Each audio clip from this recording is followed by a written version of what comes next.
আমরা দেখতে পেয়েছি দেশে শিশু ধর্ষণ বাড়ছে। এদেশের শিশুরা তাহলে নিরাপদ কোথায়, এবং এদেশের আইন শৃঙ্খলা বাহিনীতে তাহলে নিরাপত্তা দিতে ব্যর্থ?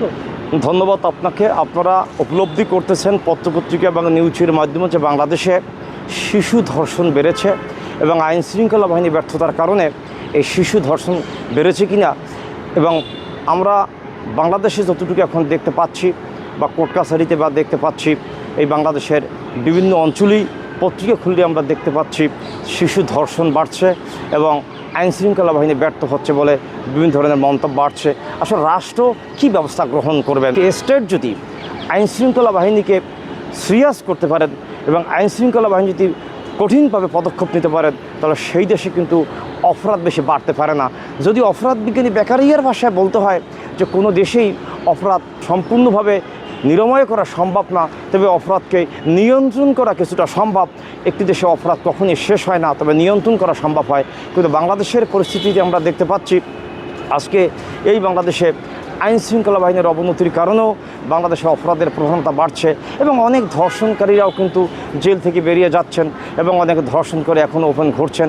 অনেক মার্ডারের কাছে আসামিরাও দেশে ওপেন ঘুরছেন, ডাকাতি মামলার আসামিরাও দেশে ওপেন ঘুরছেন এবং এক্ষেত্রে এই ধর্ষণজনিত সংখ্যা যেভাবে বাড়ছেন এবং সেটা আজকে কিন্তু অনেক গার্ডিয়ানরাই বলছেন যে আমি আমার শিশুকে স্কুলে পাঠাবো এবং 5 বছরের একটি শিশু কন্যাকে বা 7 বছরের একটা শিশু কন্যাকে আমি স্কুলে পাঠাবো, ভয় পাচ্ছি এবং ধর্ষণ হচ্ছে কিনা ভয় পাচ্ছি, বিভিন্ন ধরনের সমস্যায় রয়ে গেছেন।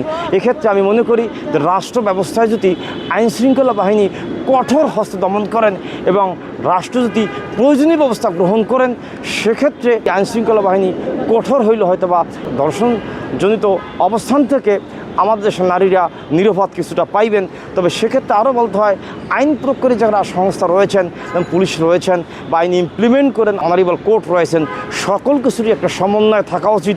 বিশেষ করে ধর্ষণের ক্ষেত্রে এমন সমন্বয় থাকা উচিত যে কোনো নারী যখন ধর্ষণ হয় বা কোনো শিশু যখন ধর্ষণ, আমাদের প্রত্যেকেরই কিন্তু মা বোন রয়েছে। আমি মনে করব রাষ্ট্র ব্যবস্থায় নারীদের আজকে নিরাপত্তা নেই, শিশুদের আজকে নিরাপত্তা নেই। এই নিরাপত্তা কারণে রাষ্ট্র ব্যবস্থা দায়ী রয়েছেন। আগামী দিনে রাষ্ট্র ব্যবস্থার জন্য সিরিয়াস হন এবং আইন শৃঙ্খলা উন্নতি হওয়ার সাথে সাথে হয়তো বা দেশের শিশুরা নিরাপত্তা পাইবেন এবং রাষ্ট্র ব্যবস্থাকে কঠোর হস্তে এ ধরনের অপরাধকে দমন করার জন্য আমি রাষ্ট্রকে উদ্যোক্তা আহ্বান করছি।